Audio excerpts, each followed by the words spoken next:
Oh, hey, what's up everybody? Welcome to Speedy's Garage. Well, we got our race fuel for the season, and Old Faithful here. Got to get this unloaded.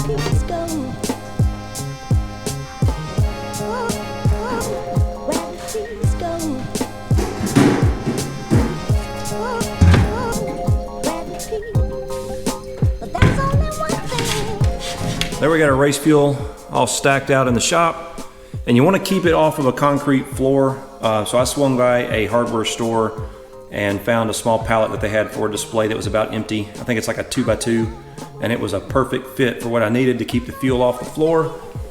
Now we're ready for race season. So we did find a light for the workbench. If you missed that, I'll link to the top. This is what I went with. It's a LED strip light.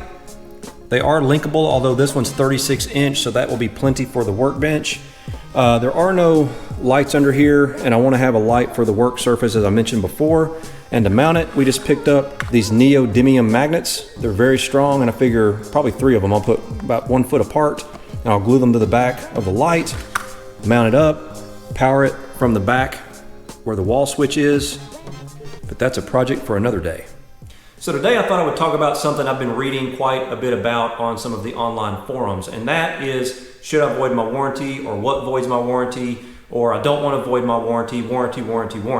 Seems like a lot of people get really caught up in all of that, and take what I say with a grain of salt, because I modify just about everything I own. However, I do have a method to the madness, and I'll share that with you today and kind of tell you how I personally work through some of those decisions. Now, if you haven't seen even the pit bike we use, the Crazy Cooler that I ride around on in the pits, it is highly modified. So I really like having something and making it unique to my own individual tastes. If you remember Orange Crush, our 2009 RT, that particular car actually came with a lifetime powertrain warranty. It was warranted for as long as I owned it. And within a year, I had pulled the original motor out, had a built Ford stroker motor put in, supercharged it, eventually led to a built transmission, an upgraded clutch, upgraded axles, upgraded drive shaft. By the end, the only thing left on that car that was stock was pretty much just the paint. And I engineered that car to be extremely reliable. I could drive it around, go wherever I wanted to go. I could take it to the drag strip and run 10s in it, and it was a manual transmission car, and it would run 1080s, which was very, very good, especially for the time on a manual transmission car. And it was reliable, like I said, so it was an engineered solution. I didn't just throw it together, and I did about 90% of the work myself so that I knew it was done right and exactly the way I wanted it done. And that basically meant that I threw the warranty, the lifetime warranty, right out the window. And I did that I made that decision very deliberately, and with quite a bit of thought, actually. I bought the car intending to modify it, and so I didn't think I would wait that long. So here is how I kind of handle those situations. First of all, be very aware if you are going to highly modify a car you have to drive every day. Number one, you're gonna have to be doing work to it to get it modified to begin with, so you're gonna be potentially crunched for time depending on when you have to actually drive it to work. So I usually don't recommend doing too much to a car that you're going to have to drive every day. Now, small modifications, if you want to put a supercharger on one, depending on the model, or something like that. So the 4Runner is pretty much a daily driver, and it's got a supercharger on it. It's been supercharged 10 years probably, 70,000 miles. I haven't had a lick of trouble. I tuned it personally, recently put meth injection on it, and I'll link to that to the top if you're interested. All that stuff has worked out great, and I've gotten a ton of enjoyment from that car. However, if I went further than that, and let's take the 4Runner out of the equation because it's kind of a unique vehicle. It came from the factory with a pretty robust engine, and that Toyota supercharger was actually sold from the parts department by Toyota. So knew everything would work out pretty well there. I tuned it myself, like I said. Flip forward to the Dodge Challenger RT that I had. If I'd had to drive that car every day, it was down for a little while we were doing the work to it. I sent it up to Arrington, who's pretty much no longer in business, and had them build the engine and install everything and get it all tuned. And that took about a week to take place. Later, I went to a different tuner. I got with Mike at OST, Mike at OSTdyno.com, and he kind of beefed up the tune, made it a little bit better from a daily driving perspective. But still, it wasn't a car I would really drive around every single day. So keep that in mind if you're going to start highly modifying one.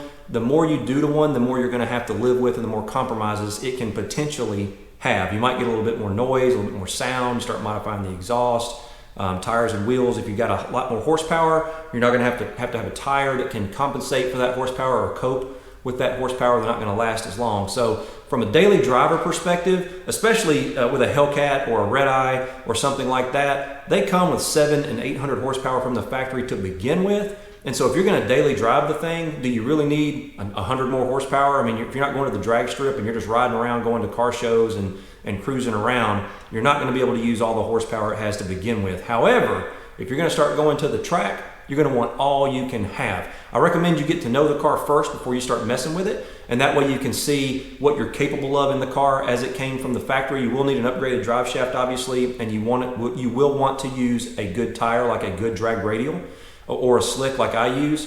Get to know the car. After that, see how much faster you actually want to go. I was able to run, I think, a 1050 in the Go Man Go here, the Hellcat, and that was with just a drive shaft and good tires and wheels and a little bit of weight reduction. So that's pretty fast. And then decide if you're going to run in a race class, what does that race class look like? I'm eventually going to want to run that car in a 10.0 class, so I'm going to have to make some changes to get it to go that fast. Now, had I not ever modified the original RT Challenger that I had, I wouldn't have made all the friends that I have made as part of this hobby. Challenger Fest, which I'm a major part of, would have never probably gotten started, or at least not by me anyway, and I wouldn't be involved in it.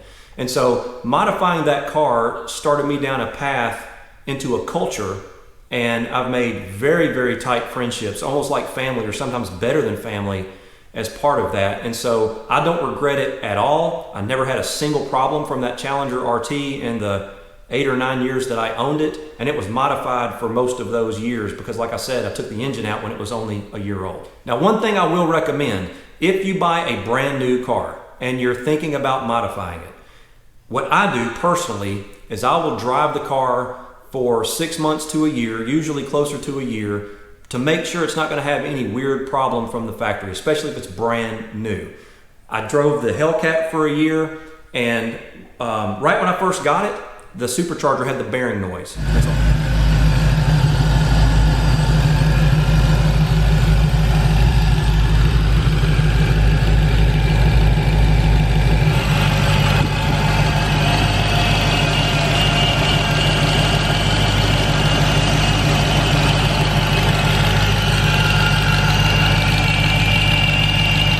So I had to have the supercharger replaced.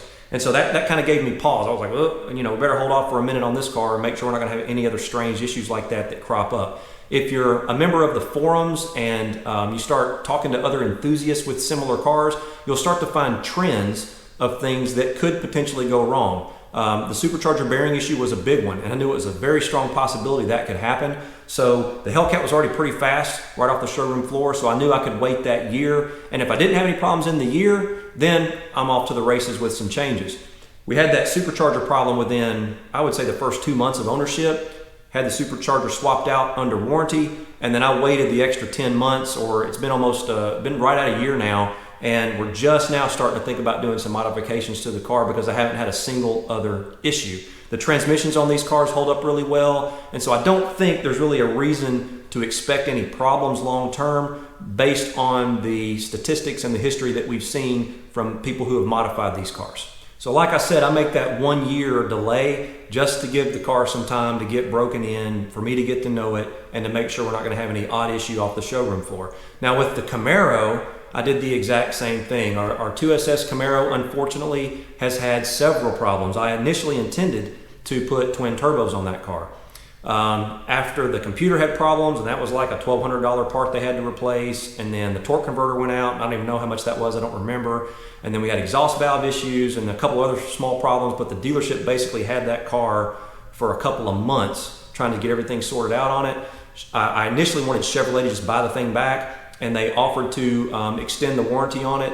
It's more of a kind of a nice weather daily driver, and so I don't really need to put twin turbos on it. To be honest, it's a pretty quick little car and fun to drive as it is. I don't take it to the drag strip that much since I do have the Hellcat, so I'm going to leave that car alone and just let that extended warranty run out, and then I'll figure out what I want to do with it. But I'm glad I waited that year, because if I'd started messing with that car, I would be thousands of dollars into repairs at this point. So again, that 1 year time window is what I recommend if you buy a brand new car, and it's worked well for me over the years working with my own stuff. And again, back to the daily driver thing, don't go too crazy if it's a daily driver. You can make some small changes to it and be fine. I probably wouldn't want to drive around in a 1,000 horsepower car every day. Would it be awesome to take a car like that to the drag strip and race it on 1,000 horsepower and then turn it down a little bit to drive it around every day? Sure. But I've known a bunch of people that think they want a 1,000 horsepower car until they have one. Okay, so now you've had the car for a little while, you've gotten to know it. What do? Well, first of all, you've waited the time to make sure the car doesn't have any weird problems, so you know you're good to go there. You know these cars don't break down that often or have major issues that often, so you know you're good to go there as well. The next thing you're going to want to do, if you're not going to do the work yourself, you want to find a shop that many people have gone to and have had good success with. You also want to find, and most importantly, a tuner. Just about anybody can do mechanical work. If they're, in any way skilled as a technician, they can figure out how to work on a Hellcat or a Scat Pack or a Red Eye or a Demon or a Camaro or whatever else it is you happen to have. The challenge always becomes the tuning, because that's where the skill set must be right. And there's a whole bunch of people out there that get used to tuning on one platform and they think, hey, I've tuned 1,000 Mustangs, I can go tune a Hellcat, and they are completely different in the way they do things. And so you want to make sure that you pick a shop specifically where the tune is involved, that knows what they're doing with this platform, and especially that you've seen have success with a bunch of other customers. I use Mike at OST Dyno for my tuning, and I highly recommend him. He's extremely thorough and does very safe tune-ups. He tuned Orange Crush to run 1080s in the quarter mile like I mentioned, and I drove that car around 6 or 7 years on his 93 octane street tune, making 16 pounds of boost, no issues. I'd put the race tune in it at the track, run 1080s, and had a blast. The car was fast, it was very reliable, and it drove very much like a normal car off the showroom floor, just with a whole bunch of horsepower. So when we get ready to start tuning on Go Man Go here, I'm going to be using Mike at ostdyno.com. Whoever you pick, make sure it's someone that's well known, and don't be afraid to hop on some of the forums and ask if you're not sure. And when you do start buying your parts, spend a little bit more for good parts. Find the ones that have the good warranties with them. Find the ones that the vendors will stand behind. And don't be afraid to spend a little bit more for those. If you're comparing Driveshaft A and Driveshaft B, and Driveshaft B happens to be $100 or $200 more, but a whole bunch of people have used it and are using it successfully, go with Driveshaft B. I use the Driveshaft shop Driveshaft. I've got a 4-inch aluminum in Go Man Go here, and I'll link to that install at the top so you can go back and check that out if you're interested in one. And it has been flawless. I don't get any noise, I don't get any vibrations. It is the dampened version, and it's been great. I installed it myself in about 2 hours. Very easy to do. If you follow my video, you'll be able to do it too. And I recommend you try to do some of the work yourself so that you understand the car. It's really easy to just drop the car off at the shop, tell them you want 900 horsepower or whatever. They give you a dyno sheet and a parts list, and you pay your bill and off you go, but you don't really know the car at that point. Also be sure what you're actually asking them to do. 900 horsepower on pump gas is going to be a lot to ask. So they might say, hey, we can convert you over to E85. Well, you got to have E85 available. And then what happens if there's not E85? And then you might think, well, I'll do a flex tune. Well, there's only a couple of guys that can do that. Kurt at Injected Engineering is one of them. If you're going to go for an E85 flex fuel tune, I would definitely check with him if that's something you're interested in, because he's pretty much the expert in that area as far as I'm concerned. And when you get started with your changes, ask yourself, what are my goals? You really need to have that established before you ever start changing parts out. I've seen way too many guys or gals start modifying their car. They're not really sure what they want to do. They just know they want to make some changes and make some more horsepower. And the next thing you know, they're swapping parts out 2 or 3 times, spending more on new parts that really haven't gotten them to where they thought they want to be. They're having to try to sell the old parts, and they take a pretty good loss on those. And I've seen that happen within a month or two of them making the initial changes. So start off with what your goal is, and usually it should be something around an event or a track event or something like that you're going to go to. You got standing mile, you got standing half mile. How many mile per hour do you want to run in one of those? And that's critical to know that ahead of time, because that's going to determine the parts you're going to want to put in it to do so. At the drag strip, decide what your ultimate ET is that you want to get to. If there's a specific race class that you're interested in, look at those and see what the ET range is that you'll need to be in order to be competitive in that class, and then build your car around that class. So in my example, for Go Man Go here, my goal is a 10.0 car. I want it to run 10.0 in the quarter mile, just about any weather, and I can tweak the tune to go a little bit, faster if I want to, but 10.0 is the goal. If it runs faster than that, then that's just gravy. And so we're gonna go after a 10.0 class and Go Man Go, and I'm gonna let you guys follow along and show you exactly what I changed in order to get there. And I'm gonna take you with me when we do our track testing to kind of show you the ebbs and flows of dialing in a car after you start making changes to it. And finally, if it breaks, just fix it. It's not like it's the end of the world. A lot of people get worried about if I swap the PCM or if I do a tune, will it void my warranty? Well, Dodge is not required to warranty your car if you make changes to it. They designed the car the way it came from the factory, and that's what the warranty is built around. If you put a tune in it and change the variables in the tune, that's outside of what they designed. As a matter of fact, if you're in a Scat Pack, an RT, an SE, a Red Eye, a Hellcat, etc., if you go to the drag strip and break, your warranty is voided on that part anyway. It's right there in the owner's manual. It tells you that the car is not warranted for competition or drag strip racetrack use. The only exception to that is the Dodge Demon. They will warranty the car, the Dodge Demon, at the drag strip, but that's it. Any other car, Hellcat, Red Eye, etc., is not warranted at the drag strip. So really, if you're taking your car to the track anyway, there's already a risk something could go wrong. You're gonna have to fix it yourself or pay to have it fixed yourself to begin with. So it's really not that big of a deal to go ahead and start making some changes to the car if your intent is to race it. And now that's not to say that if you start making some small changes to the car, a tune or a pulley or something like that, that your entire warranty is voided. Now, the powertrain warranty might be, and that means your engine, transmission, axles and stuff, differential, stuff like that. But if your air conditioning quits working, I would expect that to still be under warranty. If you have an alternator go out for some reason, I would expect that to still be under warranty. If your Uconnect system, which is probably a pretty expensive computer system, starts to have issues, that too would still be under warranty. So don't get too freaked out about the warranty because it's really specific to what it is you're working with. If you want to make more horsepower, then the powertrain piece, you're going to probably void that out almost for sure. But everything else will still be intact. Your paint warranty, all that stuff. So don't get too hung up on warranties. And if you're not okay with paying to fix a problem should it occur, then just don't modify the car until the warranty period has expired. I get it, we all want our cake and we want to eat it too, but in this situation, it's just not right. Dodge isn't obligated to cover repairs on a car that you modified if it's in a modified area of the car. Does that make sense? So if I go to the drag strip and break my differential, I'm just gonna buy a differential and swap it out. I mean, that's on me.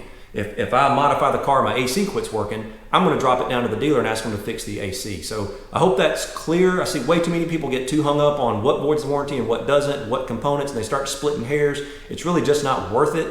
The cars really, the parts to repair them aren't that bad. I think you can probably find, I see differentials for sale. That's really the most common thing we see break, to be honest. And it's usually the 309s for some reason. The 262s, I don't know if it's the way they make more torque on the 309 off the launch or what. But anyway, we don't see many 262s break. It's usually the 309 rear end.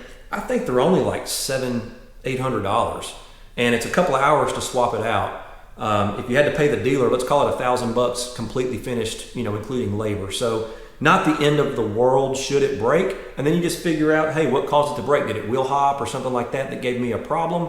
And you correct it. You either brace something or you get one of the performance differential braces to help go in there and shore everything up. Again, if you're on the drag strip, you've already voided the warranty anyway if something breaks, unless you're in a Demon, which shocked me. I was very surprised that Dodge actually does warranty the Demon. As a matter of fact, they had to send out, I think, a little supplemental user manual item that talked about the Demon actually being warranted at the track, because even the owner's manual that came with the Demon had the little paragraph in it talking about it not being warranted at the track. So they actually had to send out a supplement. So unless you're in a Demon, you've already voided at the track anyway. And for me personally, I just don't want to wait the 5 years for the warranty to expire.